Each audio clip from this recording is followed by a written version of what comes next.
السلام علیکم ناظرین، پروگرام تحریک پاکستان احمد رضا قصوری کے ساتھ میں ہوں آپ کا میزبان زیب مرزا۔ ناظرین، شمالی شام پر اسرائیل کے فضائی حملوں کے ایک روز بعد شام کے وزیر خارجہ پاکستان پہنچے۔ 20 اگست کو شام کے سرکاری میڈیا نے رپورٹ کیا کہ شام کے وزیر خارجہ اور امور تارکین وطن اسد حسن الشیبانی نے پاکستان کے اپنے تاریخی دورے کے سلسلے میں جمعرات کو اسلام آباد میں پاکستانی وزیر اعظم محمد شہباز شریف سے ملاقات کی۔ یہ 17 برسوں میں اس نوعیت کا پہلا دورہ ہے۔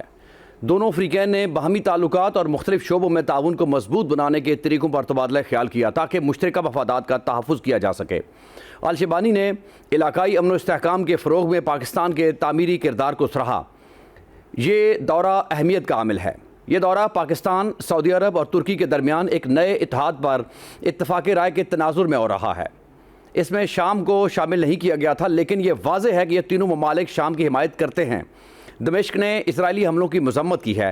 اسرائیل نے یہ حملے 17 اور 18 اگست کی درمیانی شب کو کیے۔ یروشلم نے مطالبہ کیا کہ ترکی شام میں اپنی موجودگی کو نہ بڑھائے۔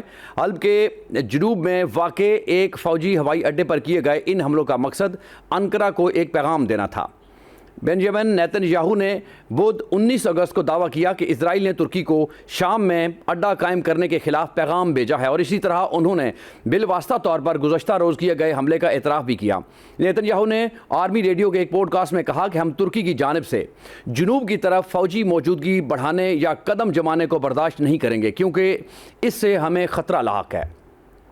انقرہ کا اپنا ایک پیغام ہے، وہ علاقائی ممالک کے ساتھ زیادہ قریبی تعلقات پر بنانے کی کوشش کرے گا، اور وہ آہستہ آہستہ ایسے اتحادوں کا نظام تشکیل دینے کی جانب بڑھ رہا ہے جس کا مقصد اسرائیل کی جارحیت کو روکنا ہے۔ اس کے علاوہ بنگلہ دیش کا بھی مکہ دفاعی معاہدے میں شمولیت پر غور شروع ہو گیا ہے۔ سیاست میں ایک نئی ہلچل سی مچ رہی ہے، اور بنگلہ دیش نے کہا ہے کہ حتمی فیصلہ ابھی باقی ہے۔ قومی مفاد اولین ترجیح، عالمی معاشی تبدیلیاں فیصلہ کن عنصر قرار پائیں گی۔ دفاعی اور اقتصادی اتحاد میں شمولیت مفادات سے مشروط ہے۔ ادھر بھارت نے کہا ہے کہ صورتحال پر گہری نظر رکھے ہوئے ہیں، اور بنگلہ دیش کے ممکنہ شمولیت سے جنوبی ایشیا میں طاقت کا توازن متاثر ہونے کا امکان بھی ہے۔ بنگلہ دیش کی جانب سے مکہ دفاعی معاہدے میں ممکنہ شمولیت پر غور نے جنوبی ایشیا اور مشرق وسطیٰ کی سیاست میں نئی ہلچل پیدا کر دی ہے۔ بنگلہ دیشی حکام نے واضح کیا ہے کہ ابھی کوئی حتمی فیصلہ نہیں کیا گیا، تاہم بنگلہ دیش کا مثبت غور اس بات کی جانب اشارہ ہے کہ ڈھاکہ اپنی خارجہ اور دفاعی حکمت عملی کو بدلتے ہوئے عالمی معاشی جغرافیائی حالات کے مطابق اثر نو ترتیب دے رہا ہے۔ دوسری جانب ہندوستان نے اس پیش رفت پر گہری نظر رکھنے کا عندیہ بھی دیا ہے، جبکہ تجزیہ کار اس خطے میں طاقت کے نئے توازن، دفاعی اتحادوں اور اسٹریٹجک صف بندی میں ممکنہ بڑی تبدیلی کا پیش خیمہ قرار دے رہے ہیں۔ دنیا کی 3 بڑی مسلم طاقتوں پاکستان، سعودی عرب اور ترکی کے درمیان مکہ معاہدے کے تحت ایک مشترکہ دفاعی اتحاد نے جنم لیا ہے۔ مکہ معاہدے میں شامل تینوں ممالک دفاعی اعتبار سے اپنی اپنی خصوصیات اور صلاحیتیں رکھے ہوئے ہیں، جسے international institute for strategic studies کے ایک تجزیے کے مطابق مکہ معاہدے کی علامتی اہمیت یہ ہے کہ اس میں پاکستان کی جوہری طاقت، سعودی عرب کی توانائی کی دولت اور ترک دفاعی صنعت شامل ہیں۔ ان تینوں ممالک میں سے صرف پاکستان کے پاس اعلانیہ جوہری ہتھیار ہے، جبکہ ترکی صرف نیٹو کے جوہری شراکتی نظام کا حصہ ہے، اور سعودی عرب نے پرامن مقاصد کے لیے حال ہی میں امریکہ کے ساتھ سویلین جوہری پروگرام کے معاہدے پر اتفاق بھی کیا ہے۔ تاہم ٹرمپ نے اس معاہدے پر ابراہیمی معاہدوں میں شمولیت اور اسرائیل کو تسلیم کرنے کی شرط بھی رکھی تھی۔ اس کے علاوہ جو اس ویک میں بڑی ڈیولپمنٹ ہوئی ہے، اور فیلڈ مارشل آصم منیر سے armed forces of democratic republic of Congo کے chief of defence lieutenant general بہاندر ایمولوہیم زوہلے کی قیادت میں اعلیٰ سطح کے دفاعی وفد نے ملاقات کی۔ مسلح افواج کے شعبہ تعلقات عامہ ISPR کے مطابق GHQ آمد پر معزز مہمان کو تینوں مسلح افواج کے چاق و چوبند دستے نے گارڈ آف آنر پیش کیا۔ ISPR کے مطابق ملاقات کے دوران باہمی دلچسپی کے امور اور علاقائی سیکیورٹی کی صورتحال، دو طرفہ دفاعی اور سیکیورٹی تعاون کو مزید فروغ دینے کے امکانات پر تبادلہ خیال کیا گیا، اور فریقین نے دیرینہ دوستانہ تعلقات پر بھی اطمینان کا اظہار کیا۔ ناظرین، یہ وہ ساری ڈیولپمنٹس تھیں جو اس ہفتے جو رونما ہوئیں، اور اس میں پاکستان کا ایک بہت بڑا کردار ہے. اس ساری بات پہ بات چیت کرنے کے لیے ہمارے پروگرام میں موجود ہیں آئین پاکستان کے خالق اور آل پاکستان مسلم لیگ کے چیئرمین احمد رضا قصوری صاحب, جو ایک بڑی پیش رفت پر گہری نظر رکھتے ہیں. ان سے بات چیت کریں گے. بہت شکریہ آپ کا سر. جیسا کہ آپ نے دیکھا, ایک طرف پاکستان کی جو ہے وہ داخلی سیاست ہے, اور ایک طرف جو پاکستان جہاں پہ خارجہ محاذ پر اپنی جو پنجے گاڑ رہا ہے اور دنیا اس کا اعتراف بھی کر رہی ہے. تو ان ساری صورتحال کو کس طرح دیکھتے ہیں؟ ذرا آپ فرمائیے گا کہ آپ نے تو پاکستان کی سیاست پہ, پاکستان کی تاریخ پہ گہری نظر رکھی ہے. تھینک یو عمر.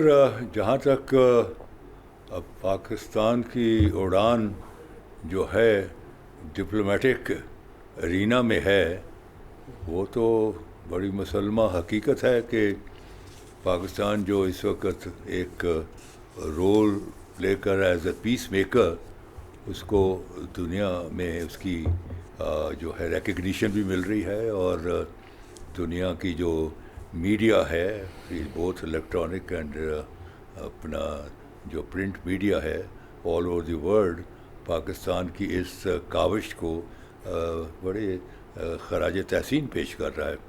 یہ تو جو اس میں تو کوئی شک کی بات نہیں ہے کہ پاکستان کو جو اپنا جو 28 فروری کو انہوں نے حملہ کیا, جوائنٹ اٹیک کیا, اس کے بعد جو اسلام آباد جو ہے ایک ایگریمنٹ, اسی 14 نکاتی جو MOU سائن ہوا, اس سے پاکستان کی بڑی اہمیت ڈیولپ ہو گئی, کیونکہ Pakistan was playing a go in between role, کہ وہ ایک پیغام بر کے طور پر امریکہ اور ایران کے درمیان جو اس نے اپنی ذمہ داریاں نبھائیں, وہ اس کو بہت خراج تحسین انٹرنیشنل ورلڈ میں دیا جا رہا ہے. اور لیکن بات یہ ہے کہ جو خارجہ پالیسی ہوتی ہے وہ ہوم پالیسی کا عکس ہوتی ہے. اگر گھر میں کچھ ہو رہا ہے تو اس کا جو سایہ عکس ہوتا ہے وہ دنیا میں بھی جاتا ہے, لیکن گھر کے اندر ہم خاصے کمزور نظر آتے ہیں, کیونکہ ہمارے ہاں جو اس وقت دھینگا مشتی ہو رہی ہے, اور عدالتوں میں چکر لگ رہے ہیں, ایک دوسرے پر تانا زنی ہو رہی ہے, اور جس قسم کے ہمارے ہاں سیاست میں لوگوں نے ایک فرم سٹینڈ لیے ہوئے ہیں, کہیں سے کوئی امید کی کرن نظر نہیں آتی کہ کہیں یہ مل بیٹھیں گے اور مل بیٹھ کر کوئی نہ کوئی راستہ نکالیں گے, کوئی نہ کوئی کامن ڈینامینیٹر کو فائنڈ آؤٹ کریں گے, اور وہ کامن ڈینامینیٹر جو ہے وہ بنیاد بن جائے گا ایک greater understanding, empty and affection between the to countries تھی. لیکن یہ جو ہے انفارچونیٹلی یہ جو ہے اپنا ڈائلاگ, یہ کہیں نظر نہیں آ رہا پاکستان میں. اور ڈائلاگ جو ہے یہ روح ہے جمہوریت کی, کیونکہ تمام جو مسائل ہیں سیاست میں وہ ایونچولی جو ہے ڈائلاگ کی ٹیبل پر بیٹھ کے ہی کچھ دو اور کچھ لو کے اصولوں پر طے ہوتے ہیں, اور اگر ٹیبل پر نہ آئیں تو پھر ٹکراؤ کی صورت بن جاتی ہے, اور اس ٹکراؤ سے نیچرلی جو ہے ملک و قوم کو بہت جو ہے ایک تشویشناک ملک کے لیے ایک پوزیشن بن جاتی ہے, جو کہ آپ کو نظر آ رہی ہے اس وقت.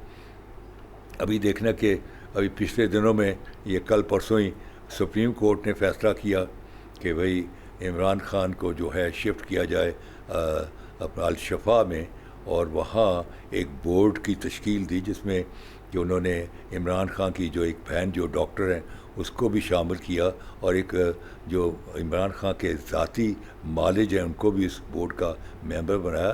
تو it was very very positive decision, اور اس کی ملک کے دیگر حلقوں میں بڑی اس کی جو ہے پذیرائی ہوئی, اور پہلی دفعہ لوگوں نے کہا کہ کم از کم اس معاملے میں تو پاکستان کی عدلیہ کوئی آزاد نظر آ رہی ہے. تو اس میں عدلیہ کو کافی جو ہے طول و عرض میں پاکستان کے اس کی تعریف ہوئی، لیکن جب امپلیمنٹیشن کا معاملہ آیا تو انہوں نے تو کہا تھا کہ اس کو لے کے جانا ہے آپ نے جو ہے الشفا ہاسپٹل، اور وہاں تمام جو تھے حکومت پاکستان نے تمام میز بھی اڈاپٹ کر لیے، اور تمام وہاں جو لوگوں کے عزیز و اقارب جو اٹینڈنٹ آئے ہوتے ہیں مریضوں کو، ان کی بھی چھان بین کی کہ کوئی اس میں کوئی ایسا کوئی ایلیمنٹ نہ ہو، اور سارا انہوں نے تیاری کر لی. لیکن ایٹ 11th آور وہ عمران خان کو لے کر چلے گئے اپنا پیمز میں. اب یہ جو ہے پیمز میں لے کے جانا، یہ جو ہے یہ عدلیہ کے احکامات کی عدولی ہے. اور اس سے پہلے آپ کو یاد ہوگا کہ ساروں نے تعریف کی، ایون رانا جو ہے ان کا ایڈوائزر ثناء اللہ، اس نے بھی تعریف کی، باقی ان لوگوں نے بھی سپریم کورٹ کے اس فیصلے کی تعریف کی. لیکن جو ہے اپنا جو لا منسٹر ہے مسٹر تارڑ جو ہے، اس نے کہا کہ ہم اس کو فائل کریں گے، ریویو پٹیشن فائل کریں گے. اب ان کو اتنی عقل دانش نہیں ہے کہ ریویو جو ہوتا ہے وہ ہوتا ہے آن اے فلوٹنگ ایرر، کہ ایک ایسا ایرر جو کہ فائل کے اوپر فلوٹ کر رہا ہو، جس کو ڈھونڈنے میں آپ کو تگ و دور نہ کریں، ایک دم آپ کہیں کہ یہ ہے ایرر.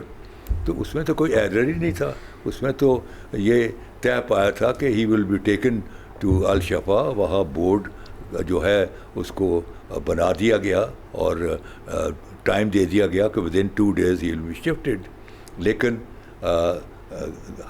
حکومت وقت نے اس کو فالو نہیں کیا. انہوں نے کہا جی کہ وہ جو راستہ تھا جو G8 کے قبرستان سے لے کے الشفا تک، وہاں لوگ ہی لوگ تھے اور وہاں پتیاں پھینکی جا رہی تھی.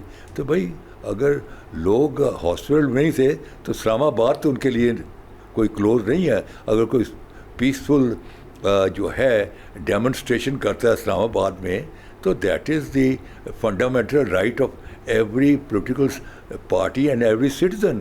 Right of expression, right of assembly, yes these are fundamental rights. میں تو I am one of the founding father of the constitution. ہم نے تو یہ جو ہے سیکشن اور آرٹیکل 9 سے لے کے شاید کو 28 یا 29 تک، یہ سارے ہم نے جو ہے فنڈامنٹل رائٹس کا اظہار کر دیا گیا ہے in the book of the constitution. So therefore اگر وہ کھڑے ہوئے ہیں تو اس کا یہ تو نہیں مطلب کہ وہ کوئی انتشار پھیلا رہے ہیں. ٹھیک ہے، ان کا لیڈر نے اس راستے سے گزرنا تھا تو وہ کھڑے ہوئے ہیں، لیکن ہسپتال میں تو کوئی بندہ نہیں تھا. جو انہوں نے انڈر ٹیکنگ دی تھی کہ ہاسپٹل کے اندر کوئی بندہ ہمارا نہیں جائے گا، لیکن وہ ساری جو تھیں شرائط کو جو ہے فالو نہیں کیا گیا، بلکہ اس کے جو کانٹرڈکٹری جو ہے اسٹیپس لیے گئے. تو بات تو پھر زیرو پر آ گئی، اور رات اس کو واپس لے گئے اپنا اڈیالہ جیل. تو یہ جو اپنے آنکھ مچولی ہو رہی ہے، یہ جو سیاسی آنکھ مچولی ہو رہی ہے، یہ پاکستان کے لیے بڑے خطرے کے باعث ہے. دیکھیں کہ آپ کی جو باہر کی جو عزت و احترام ہے وہ تو وقتی ہے، لیکن ملک کا استحکام دس از a permanent feature.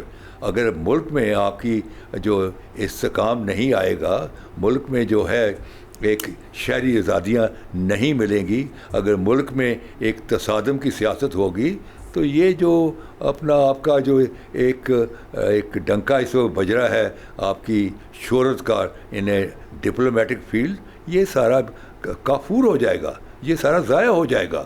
So therefore I will, as a senior most politician of this country, I will recommend to all of them کہ please sit down and find out a common denominator، کہ کوئی راستہ ڈھونڈو جس پر کہ آپ لوگوں کا کوئی تصفیہ ہو جائے، اور وہ تصفیہ جو ہے وہ ایک بنیاد بن جائے ملک کی کا جو آپ نے اسٹرکچر کھڑا کرنا ہے سیاسی، اس کی بنیاد بن جائے. تو اب یہ چیزیں ہیں، اور ساتھ ساتھ یہاں وہ بھی چل رہا ہے کہ یہاں جو ہے صوبوں کا بھی ذکر تذکرہ چل رہا ہے. اب صوبوں کا تذکرہ ہے اس وقت جو میں چیزوں کو دیکھ رہا ہوں پرنٹ اینڈ الیکٹرانک میڈیا میں، اس میں خاصی آلموسٹ مجھے کوئی 60 سے 65% لوگوں کی جو رائے ہے وہ ان صوبوں پر ہے کہ یہ صوبے بریک اپ کر کے ان کو ایڈمنسٹریٹو لیول پر چھوٹے صوبے بنا دیے جائیں تاکہ لوگوں کو انصاف ان کے گھر پر مل چل سکے. بالکل. جو میں عام طور پر مثال دیا کرتا ہوں کہ راجن پور سے جو بندہ لاہور آئے گا اور لاہور جب آئے گا تو آگے پتہ لگے کہ وہ ڈپٹی سیکرٹری صاحب جنہوں نے ان کو بلایا تھا وہ چھٹی پر ہے یا میٹنگ میں ہے, تو وہ اس کے لیے واپس جانا اور پھر آنا مشکل ہوگا. اگر ملتان ایک صوبہ بن جائے گا تو وہ صبح آئے گا, شام کو اپنے معاملات کو حل کرا کے اور واپس چلا جائے گا. تو لوگوں کو جب انصاف ان کی دہلیز پہ ملے گا تو اس میں زیادہ یکسوئی پیدا ہوگی, زیادہ ایک اتحاد کا ایلیمنٹ ہوگا. لیکن اس میں پیپل پارٹی جو ہے وہ ایک راستے میں ایک دیوار بن کے کھڑی ہوئی کہ جی ہم سندھ کے, بھائی آپ سندھ کے کیا لگتے ہیں, کوئی مامے لگتے ہیں سندھ کے آپ؟ اسی چیز یہ پاکستان کو صوبوں نے نہیں بنایا, پاکستان کو بنایا ہے مسلمانان ہند نے.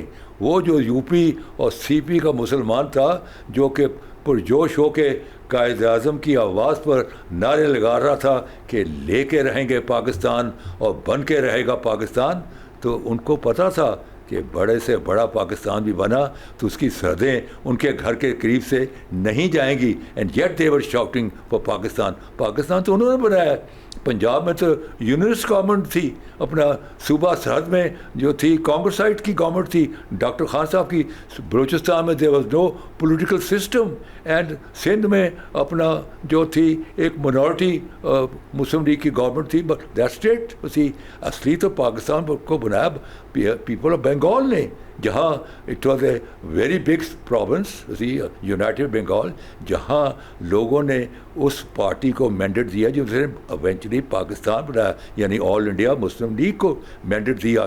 اور اے کے فضل الحق was the first chief minister of undivided Bengal, جن کو شیر بنگال کے نام سے یاد کرتے ہیں. لیکن بدقسمتی یہ ہے کہ ہم نے ان کو پراپرلی ہینڈل ہی نہیں کیا, اور ان کو وہ جو ہے وہ جو پاکستان کا جہاں سے جو بنیاد رکھی گئی, اور پاکستان کی بنیاد بھی آپ کو پتہ ہے کہ اپنا 1906 میں ڈھاکہ میں رکھی گئی.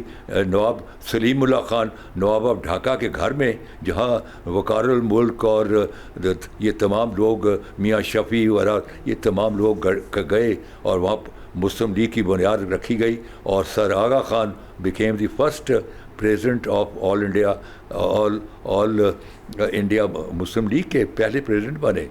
تو چیز یہ ہے کہ وہ بنگال کیوں لہرا ہوا, وہاں ہمارے ہاں یہ جو نعرے آئے اپنے رشیا سے, لسانی قومیت, ثقافتی قومیت اور جغرافیائی قومیت, یہ جب نعرے ہمارے ہاں آئے اور ہمارے سو کالڈ سوشلسٹ جو ہیں میاں افتخار الدین اور اپنا مظہر علی خان ایڈیٹر پاکستان ٹائم, عبداللہ ملک, اسی حمید اصغر اور یہ تمام جو سو کالڈ اس زمانے کے لیفٹسٹ تھے, they went to Russia in 50s میں, اور وہاں سے یہ نعرے لے کے آئے. اور کیونکہ وہاں سے ان کو پیسے شیسے ملے ہوئے تھے, ان کے پاس خبریں تھیں پاکستان ٹائم, امروز, مشرق اینڈ لیل و نہار, اس کے ذریعے انہوں نے اس کو بیٹ اپ کیا, ٹرمپ کیا اس نعرے کو, لسانی قومیت, ثقافتی قومیت اور جغرافیائی قومیت. تو چیز یہ ہے کہ اس پر بنگلہ دیش بن گیا. آج انہی نعروں پر جو ہے اپنا سندھو دیش کی بات ہو رہی ہے, انہی نعروں پر آج گریٹر بلوچستان کی بات ہو رہی ہے, اور وہاں کنفرنٹیشن چل رہی ہے. جو اس کا بنیادی جو ہے نعرہ وہ یہی ہے کہ وی آر سیپریٹ پیپل. اسی نعروں پر 70 سال سے صوبہ سرحد میں جو ہے وہ پختونستان کی بات کر رہی ہے. تو چیز یہ ہے کہ یہ نعرے جو ہیں یہ پاکستان کے لیے زہر قاتل ہیں, یہ بالکل زہر قاتل ہے. اس کا ڈنگ نکالنا پڑے گا. جیسے آپ نے فرمایا کہ خارجہ پالیسی ہوم پالیسی کا ایک عکس ہوتی ہے. ظاہری بات ہے کہ آپ جیسے آپ نے بنگلہ دیش کا ذکر کیا کہ آپ اس کے اندر آپ نے ذکر کیا کہ ہمارے سیاستدانوں کو سیکھنے کی ضرورت ہے, کیونکہ اب شاید ڈیجیٹل ایک دنیا جو ہے نا وہ اب سامنے آ رہی ہے. بنگلہ دیش کے اندر کیا ہوا, نوجوان جو اپنی پالیسیوں سے متنفر تھے, ان کی تمام چیزوں کو اب ان کی حکومت کو کیسے انہوں نے اٹھا کے باہر پھینکا.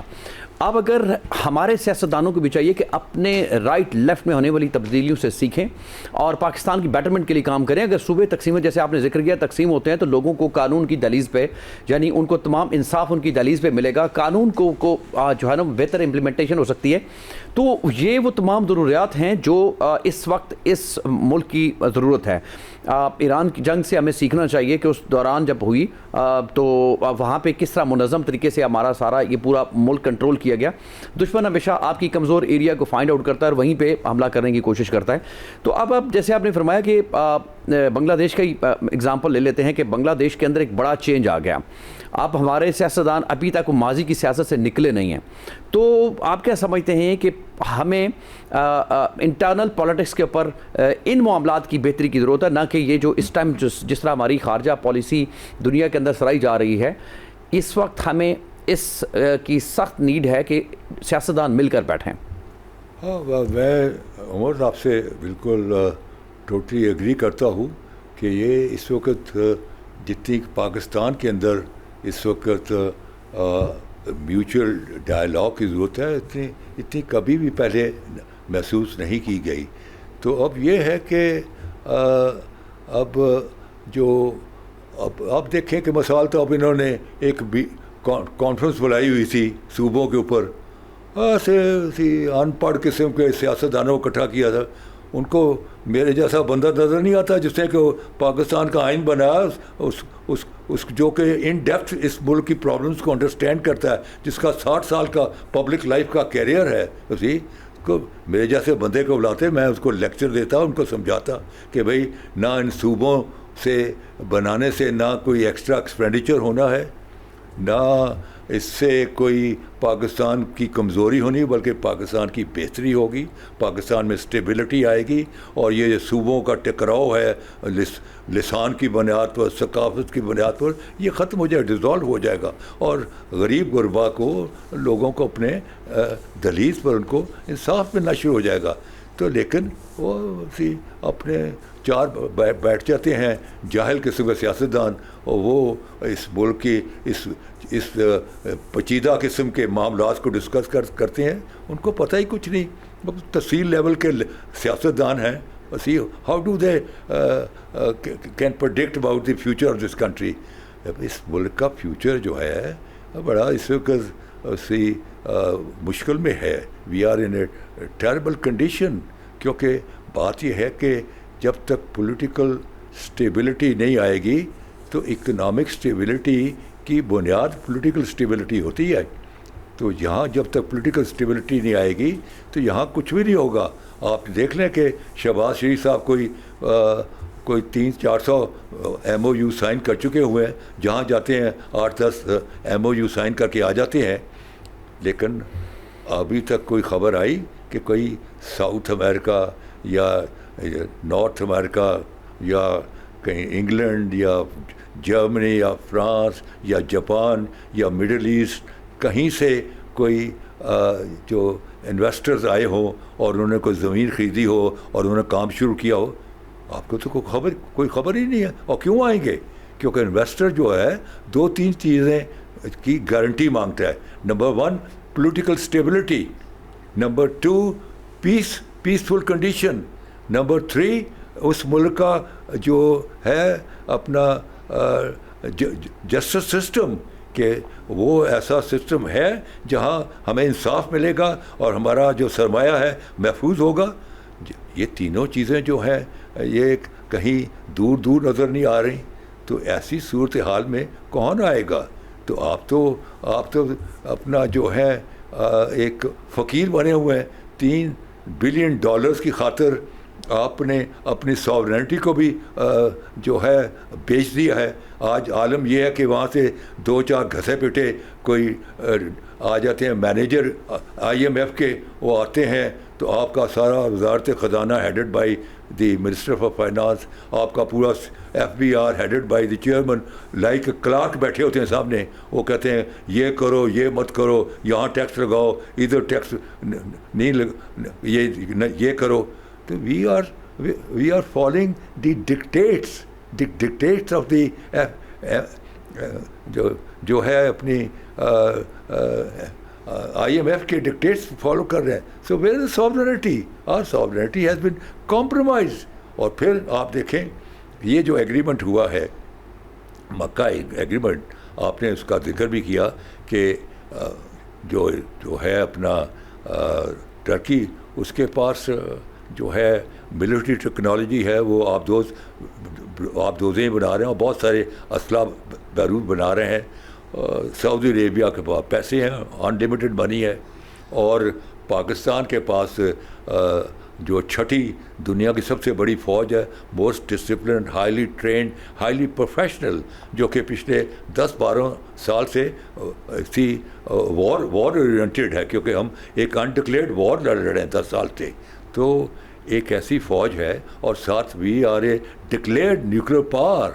تو یہ اس کا جو کمبینیشن ہے، تو کرنٹ بھی انہیں ایک پیار محبت سے ہم اپنا سعودی عربیہ کو کہتے کہ جناب یہ ہمارے قرضے تو اتار دو یار، تاکہ ہم ذرا تھوڑا سا ہمارے ایلبو جو ہیں ذرا کھل جائیں اور ہم اپنے فیصلے خود کر سکیں.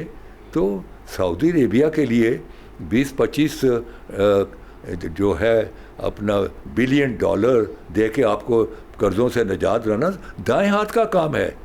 جو 500 بلین ڈالر کا شہر آباد کر رہے ہیں، اور شہر بات تب ہوگا جب کوئی یہ ملک رہیں گے. ان ملکوں کو خطرہ ہے سب سے پہلے اسرائیل کا. تو اسرائیل کو اگر کوئی کاؤنٹر کر سکتا ہے تو وہ پاکستان کی فوج ہے، وہ پاکستان کی فوج ہے جسے وہ ڈرتا ہے اسرائیل. تو therefore that being our position, military position, we should sell this position to the international world. اور آپ نے ابھی کہا کہ ابھی ایک اور ملک جو آیا ہے وہ انہوں نے بھی شو کیا ہے، اور even Egypt is also trying to join it.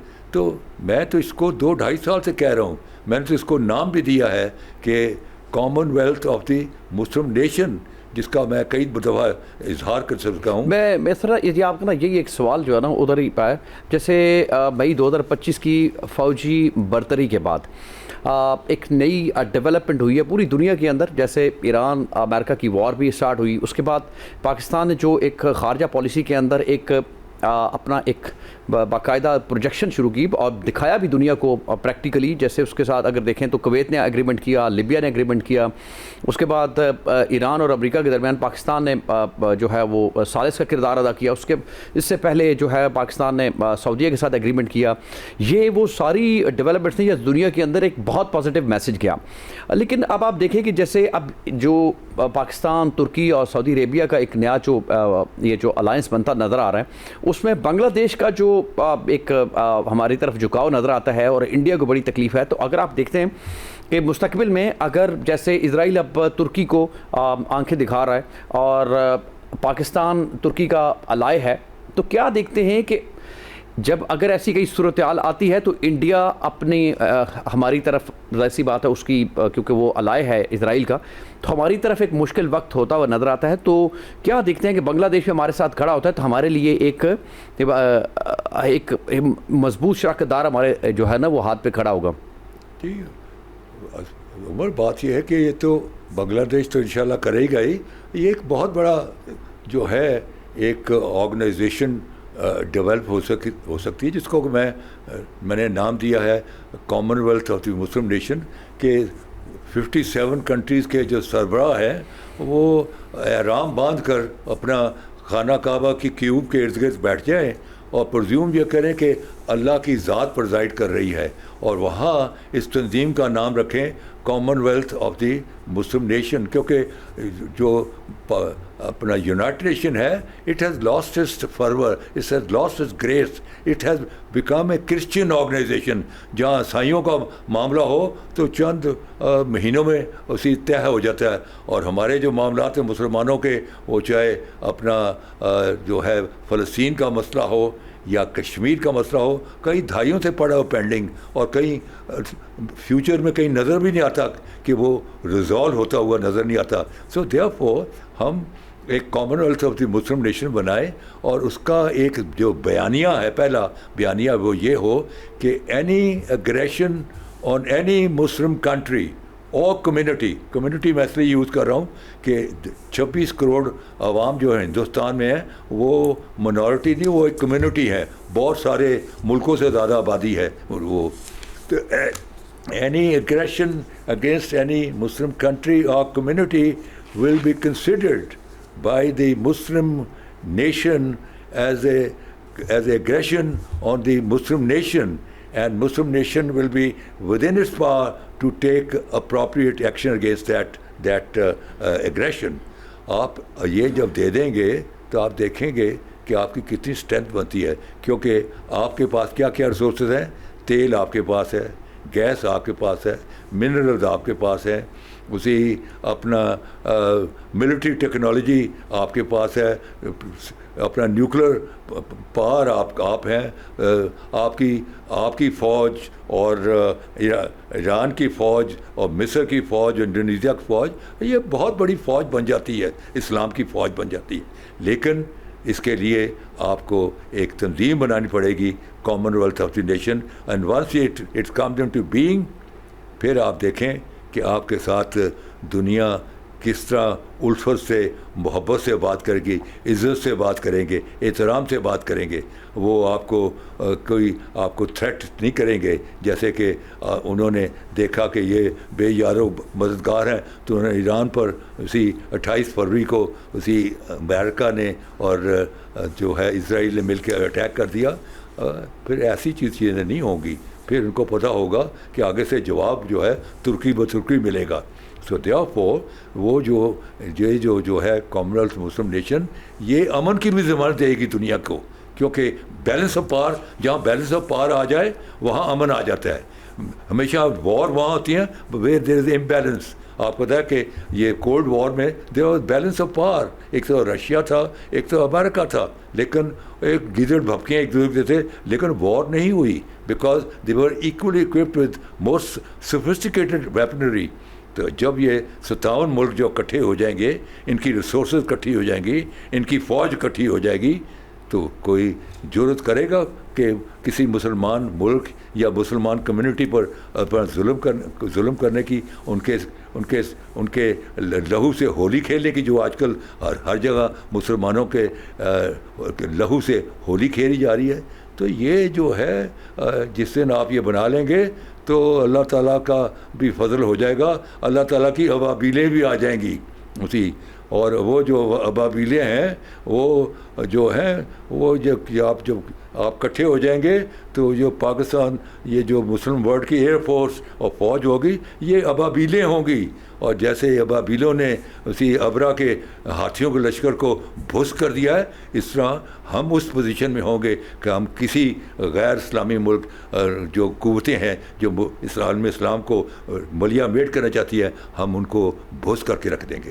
سر جیسے ابھی آپ جو ذکر کیا کہ مسلمان جو ہے وہ ایک پیج پہ اگر آ جاتے ہیں, اور یہ معاملات پوری دنیا میں ظاہری بات ہے کہ ایک نظریات کی ایک جنگ جو ہے نا وہ ہوتی ہوئی نظر آ رہی ہے. آپ اسرائیل کو اگر دیکھیں تو اپنے ایجنڈے کو, اس کے جو وزیر ہے وہ کتنے کھلم کھلا وہ بیانات دے رہے ہیں.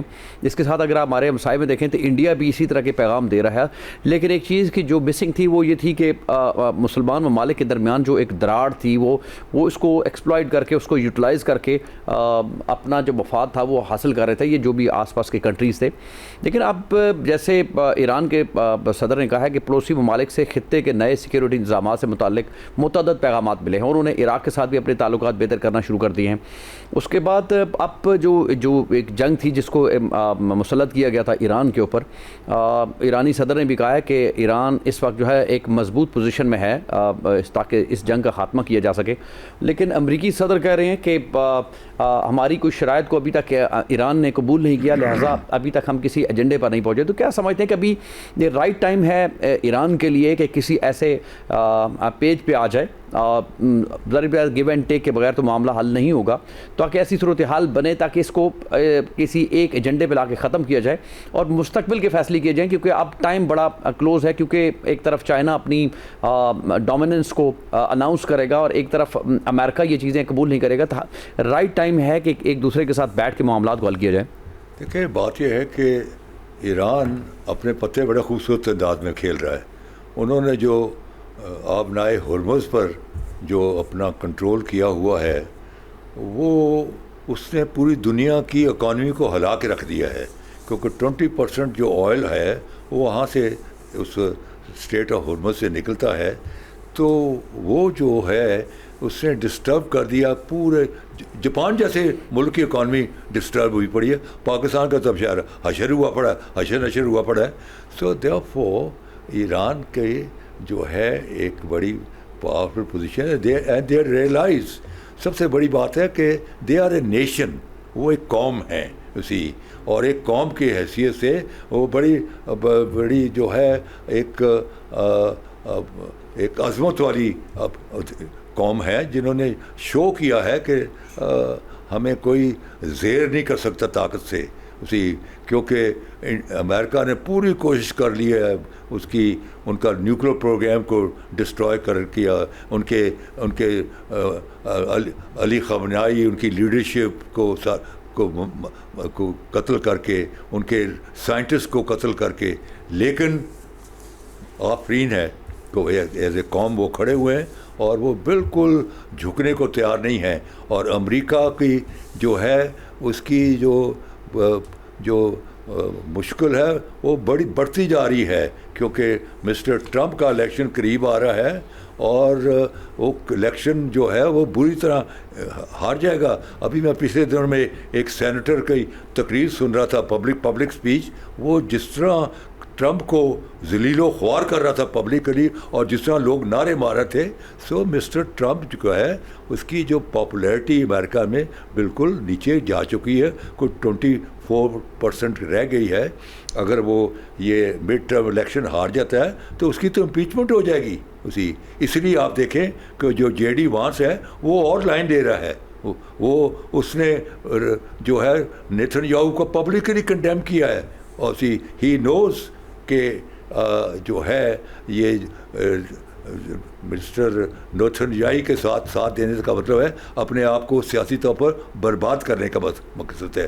سو دیئرفور اس وقت جو حالات ہیں امریکہ میں وہ بڑے دگرگوں ہیں اسی، تھنگز آر ویری بیڈ۔ وہاں اکانومی جو ہے، وہاں ان کا اکانومی کا جو ٹیسٹ ہے امریکہ میں پیٹرول سے کرتے ہیں، کیونکہ ہر ایک آدمی کوئی 40-45 میل ڈرائیو کر کے دفتر جاتا ہے، کیونکہ وہ لوگ کاؤنٹیز میں رہتے ہیں، دفاتر ہوتے ہیں بڑے شہروں میں، کوئی 100 میل سے جا رہا ہے، کوئی 70 میل سے، تو پیٹرول وہاں اتنا مہنگا ہو گیا ہے کہ وہ ہر ایک آدمی جو ہے اس کی چیخ نکل گئی ہے ایوریج امریکن کی۔ سو دیئرفور اکانومی جو ہے ان امریکہ از گوئنگ ڈاؤن ہل، اور وہ امریکن جو ہے وہ اکانومی کو بڑا کلوزلی واچ کرتے ہیں ایوریج امریکن اسی، اس لیے مسٹر ٹرمپ جو ہے وہ ہاٹ اینڈ کولڈ بلو کرتے ہیں، امریکن قوم کو شو کرنے کے لگتے ہیں کہ میں جیت گیا ہوں جنگ۔ اور بھائی جیت گئے ہو تو پھر تمہیں منت کرنے کی کیا ضرورت ہے؟ کیا صلح کرنے کی تھی؟ تم ڈکٹیٹ کرو، پھر تم منتیں بھی کرتے ہو۔ سو ایک بلف گیم کھیل رہا ہے، ایک بلائنڈ چالیں، جیسے فلاش کھیلتے ہیں، بلائنڈ چالیں چلتے ہیں، یہ بلائنڈ چالیں چل رہا ہے۔ Iranians have already won the game, they have establish a credentials, اور اس مڈل ایسٹ میں بھی یہ ریئلائزیشن ہوگی کہ امریکہ ان کو نہیں بچا سکتا اسی، امریکہ ان کو نہیں بچا سکتا، ان کو نئے اتحاد کی ضرورت ہے۔ اور ایرانیئن نے ایون UAE کو بھی پیغام بھیج دیا ہے کہ نہیں، آپ اپنا کاروبار کریں، وہ جو جتنا ہم نے کرنا تھا ان کے اڈوں کو وہ ہم نے کر لیا، باقی آپ ہمارے بھائی ہیں، you continue. So therefore things are now moving on a positive line, اور مسلم ممالک میں ریئلائزیشن آ چکی ہے کہ امریکہ جو ہے وہ ان کا دفاع نہیں کر سکتا. تو جب امریکہ دفاع نہیں کر سکتا تو پھر اس کے مقابلے میں ایک نئے اتحاد آئیں گے. اس اتحاد کی جو ہے common wealth of Muslim nation کی جو نیو رکھتی گئی ہے وہ ہے ترکی, اپنا سعودی عربیہ اور پاکستان کے ملٹری پیکٹ پر, ڈیفنس پیکٹ پر. اس میں اب آپ دیکھیں اگلے دنوں میں جو نیکسٹ ڈیز ہیں اس میں کئی ملک آنا شروع ہو جائیں گے. ایونچولی یہ ایک مسلمانوں کا بہت پاورفل اتحاد بن جائے گا. That will be a force to be reckon with in the international world. Sir جیسے آپ نے ذکر کیا کہ پاکستان سعودی عربیہ اور ترکی کا ایک الائنس, لیکن اس کے اگینسٹ ایک اور بلاک بھی نظر آتا ہے جس میں اسرائیل, انڈیا اور UAE ایک اتحاد ہے جو کہ اس کے اگینسٹ اپنی جو ہے نا تمام تر صف بندی کر رہا ہے. ابھی جیسے انڈین جو ایک جیسے ایک جو RSS کا ایک وزٹ ہونے والا ہے 29 اگست کو, اس پہ امریکی کمیشن برائے بین الاقوامی مذہبی آزادی نے بھارتی انتہا پسند ہندو راشٹریہ سوئم سیوک کو بھی انہوں نے کہا ان کے اوپر پابندی عائد کرنے کی سفارش کری ہے. لیکن آپ دیکھا جائے ایک طرف جب کوئی ایسا معاملہ ہوتا ہے تو امریکہ فوراً اس طرح کی جو اسپیشلی جو کہ مسلم کنٹریز ہوں یا مسلم کوئی ایسی تنظیم ہو تو اس کے اوپر تو فوراً انسانی حقوق کی باتیں کرتا ہے. لیکن اب اس کا وزٹ ہونے جا رہا ہے 29 اگست کو, اور اس میں جو یہ وہ تنظیم ہے جس نے ہمیشہ مائنارٹیز کے اوپر جو ہے نا وہ ظلم کیا ہے, چاہے وہ مسلمان ہوں چاہے وہ کرسچنز ہوں, اور بلکہ انہوں نے وہاں پہ اپنا ایک ایجنڈا ہندو ایجنڈے پہ کام کر رہے ہیں. تو آپ کیا سمجھتے ہیں کہ اس کو بھی بیلنس کرنے کی ضرورت ہے کہ امریکہ کو بھی چاہیے کہ ایسے معاملات کو نہ صرف جب اپنے بینیفٹ کا نظر آ رہا ہو تو وہاں پہ اپنا انسانی حقوق کی جو فائل ہے وہ نیچے چلی جائے, اور لیکن دوسری جانب جب کوئی کسی ایسے مسلم کنٹری کی طرف سے بات ہے تو فوراً اس کو ہائی لائٹ کیا جائے. تو اس کو کس طرح دیکھتے ہیں آپ؟ دیکھیے بات یہ ہے جی کہ جہاں تک کہ آپ نے انڈیا کا ذکر کیا ہے, انڈیا کو ڈیفینیٹلی انہوں نے تیار کیا ایز اے بلورک اگینسٹ چائنا, لیکن اس کی انڈیا کی جو اہمیت اور ملٹری اس کی جو پہچان تھی, یا جیسے اس کو ملٹری اس کو پراپ اپ کیا جا رہا تھا, وہ 10 مئی 2025 کو وہ ختم ہو چکی ہوئی ہے. اسی India has lost that image کہ وہ with their military strength they are the monitor of the South Asia. No, they are not a monitor, they are confined to now India. تو یہ ہے پوزیشن. تو اس لیے پاکستان کی پوزیشن اس وقت بہت اچھی ہے, لیکن میں پاکستان کی لیڈرشپ کو ایک کہوں گا کہ ہمارے گرد و نواح میں بہت ساری چیزیں ڈیولپ ہوئی ہیں.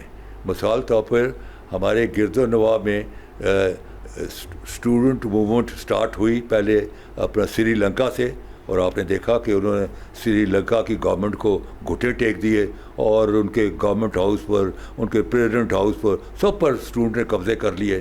اس کے بعد یہ گئی بنگلہ دیش, وہاں بھی آپ نے دیکھ لیا کہ حسینہ واجد جو کہ بڑی انٹرینچ تھی پاور میں اور جس کو انڈیا سپورٹ کر رہا تھا, وہ بھی بھاگ کے اسے جان چھڑائی, انڈیا بھاگ گئی. پھر نیپال میں آپ نے دیکھا کہ وہاں بھی انہوں نے پورا سسٹم کو الٹ پلٹ کر دیا. اور لاسٹلی جو انڈیا میں جو کاکروچ پارٹی بنی ہے, اس کاکروچ پارٹی نے یوتھ جو ہے وہاں کا اسٹوڈنٹ وہ کھڑا ہو گیا ہے.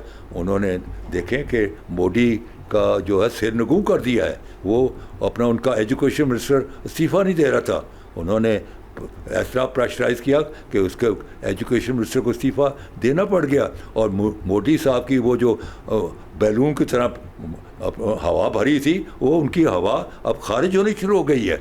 سو دیئرفور یہ جو ہوتی ہیں نا موومنٹس, اب یہاں جو میں جو میسیج دینا چاہتا ہوں, موومنٹس ہوتی ہیں یہ لائک جو ہوتی ہے نا اپنی ایک وبا, اسی وبا کی طرح پھیلتی ہیں, یہ آگے جاتی ہیں, یہ اسی جگہ پر نہیں رہتی, آگے جاتی ہیں.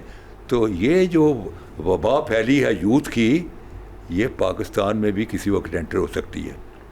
سو دیئرفور آپ کو اس سے پہلے کہ وہ اسٹوڈنٹس میں آئے, کیونکہ میں نے وہ ایک ایسی وبا کو میں نے لیڈ کیا ہوا ہے 1963 میں ایوب خان کے خلاف.